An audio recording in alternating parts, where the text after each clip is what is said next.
On 2nd November 2000, a group of armed police personnel shot and killed 10 civilians who were waiting at a bus stop.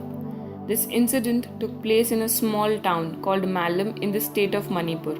It was on this day that Irom Sharmila began her hunger strike in order to protest against the law which empowered those police personnel to shoot civilians. This law is called as the Armed Forces Special Protection Act 1958 or AFSPA. This act applies to the 7 sister states of India. As per this law, the governor of a particular state can declare a particular locality as a disturbed area. And if you reside in such disturbed area, then the armed force can search your home, arrest you, or even shoot you. Irom Sharmila did not eat or drink for the last 16 years.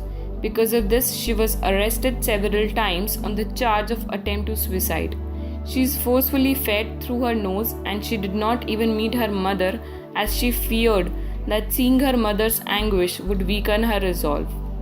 And she did all this so that the government would reveal AFSPA. However, the government maintains that the presence of this law is necessary for the security of state and protection of the integrity of India. Although this is true that the government has failed to punish those armed personnel who have misused this law in order to torture people, especially women. A few days back, Irom Sharmila declared that she is breaking her hunger strike. She decided to contest elections and fight against AFSPA on the political front.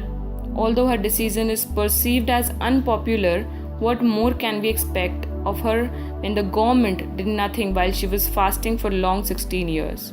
Thank you so much for listening. Stay tuned with Lopit.